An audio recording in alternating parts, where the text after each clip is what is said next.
Rubbish কথা বলবেন না আমার সাথে রাবিশ কথা বলবেন না। আমিও দেখেছি সাইদের হাতে অস্ত্র ছিল, অবশ্যই ছিল। আমি কি অন্ধ মানুষ?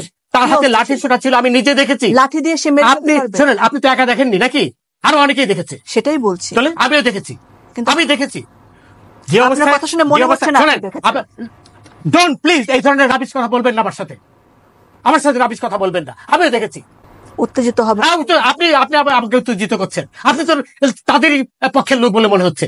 আমি অবশ্যই আপনি তাদের পক্ষে কথা বলেন। শোনেন, এই যে সবুজ মিয়া মারা গেল ছাত্রলীগের, তাকে কে মারলো? সেটা তদন্ত হবে না? তদন্ত হবে তো, ওইটা সাইদেরও তো তদন্ত হবে, সবই তো তদন্ত হবে। দেখা যাচ্ছে। হ্যাঁ, আমি তো দেখেছি। আপনি আমাকে বোঝানোর চেষ্টা করছেন যে আমি দেখিনি নাকি? এই ধরনের রাবিশ কথা আমার সাথে বলবেন না, রাবিশ কথা বলবেন না। আমি কিচ্ছু রাবিশ বলছি না। অবশ্যই রাবিশ কথা বলছেন না, অবশ্যই রাবিশ কথা বলছেন। আপনি ওদের পক্ষে হয়ে কথা বলছেন। আমি কারোর পক্ষে কিছু বলছি না, স্পষ্টভাবে ওদের পক্ষে হয়ে কথা বলছেন। আমি নিরপেক্ষ কথা। আপনি ওটাও নিরপেক্ষ নন। এরপরে আমাকে বলতে দেন আগে। এরপরে আপনার প্রশ্ন করেছেন, এটা জবাব নেন, তারপরে আপনার প্রশ্ন আমার প্রশ্নের উত্তর পাননি, অথবা আমার প্রশ্নের উত্তর বোঝার মতন মেধা আপনার নেই। আচ্ছা, এখন কথা হলো, হাসবেন না প্লিজ, ডোন্ট লাফ এট মি। আচ্ছা, এখন কথা হলো, জাস্টিস শামসুদ্দিন চৌধুরী মানিক, আপনি আমার নামটা ভালো করে উচ্চারণ করতে পারেন না নাকি? এটি থেকে বোঝা যাচ্ছে যে আপনি আমার প্রতি আক্রোশ নিয়ে এখানে বসেছেন। আমি যেটা বলেছি ঠিকই বলেছি, এবং আপনার প্রতি যেটা আপনি আমাকে অপমান করেছেন, আমার নামটা পর্যন্ত আপনি ঠিক মতো উচ্চারণ করতে পারেন না। আপনার লজ্জা হওয়া উচিত।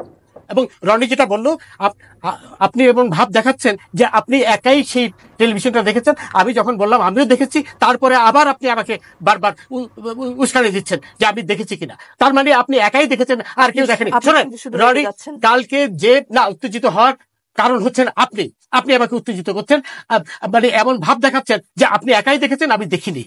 এবং পুরো বাংলাদেশ দেখেছে না, পুরো বাংলাদেশ দেখেছে, বাংলাদেশ আর এখানে আসেনি, তাই তো? আমিও তো দেখেছি। আমি কি অন্ধ ছিলাম? অবশ্যই আপনি বাংলাদেশ। তাহলে আবার আমি যখন বললাম আমি দেখেছি, তারপর আপনার একজন হিসেবে আপনার চুপ হয়ে যাওয়া উচিত ছিল। আপনি আবার আমাকে খোঁচাচ্ছেন।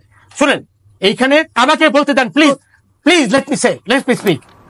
আমাকে বলতে দেন। আপনি কালকে চিটাগাঙে 12 জনকে ছাদের থেকে ফেলে দিয়েছে এই শিবিরের লোকরা, সেটা আপনার কোনো খবরে আসেনি। আপনি সেই কথাটা তুললেন না। আপনি যারা প্রাণ দিয়েছে আপনি কি বলেছেন এই কথা যে কালকে 12 জনকে ছাদের থেকে ফেলে দিয়েছে শিবিররা? আপনি সেটা বলেননি তো, বলবেন না। আপনি তো আমাকে কিছু বলার সুযোগই না।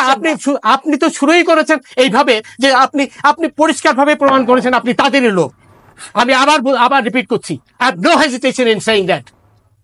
কারণ এটা আপনি বলেন নারী হিসেবে যে মিনিমাম সম্মান দেওয়া দরকার, সেটাও আপনি আমাকে সম্মান দিয়েছেন। কোনো প্রকার অসম্মান করিনি। আপনি আপনি আবার নারীর কোটা চান না, আবার এখানে নারীর সম্মান চাচ্ছেন। আপনি কোটার সম্মান লিসেন টু মি। আপনি আমাকে প্রথমেই বলেছেন যে আমি দেখিনি, আপনি একাই দেখেছেন। একটি বড় অসম্মান কি হতে পারে? অবশ্যই বলেছেন। আপনি আকার ইঙ্গিতে বলার চেষ্টা করেছেন।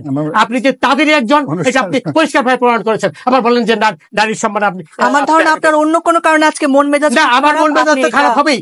রাজাকাররা যখন 32 নম্বর আমার উপর ফেলতে পারেন না।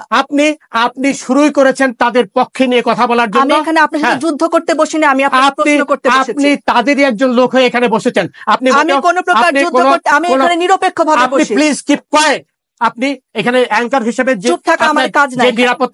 যে নিরপেক্ষতার দায়িত্ব, সেটা আপনি পালন করেননি বলে আমি উত্তেজিত হয়েছি। আবার নারীর কথা বলছেন আপনি শুরুর থেকেই। এখন এই যে 12 জনকে আপনার ছাদের থেকে ফেলে দিল, এই কথাটা তো বলেননি।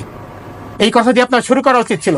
সেই 12 জন হাসপাতালে করছে, সেটা দিয়ে আপনার শুরু করা উচিত ছিল কথা। এখন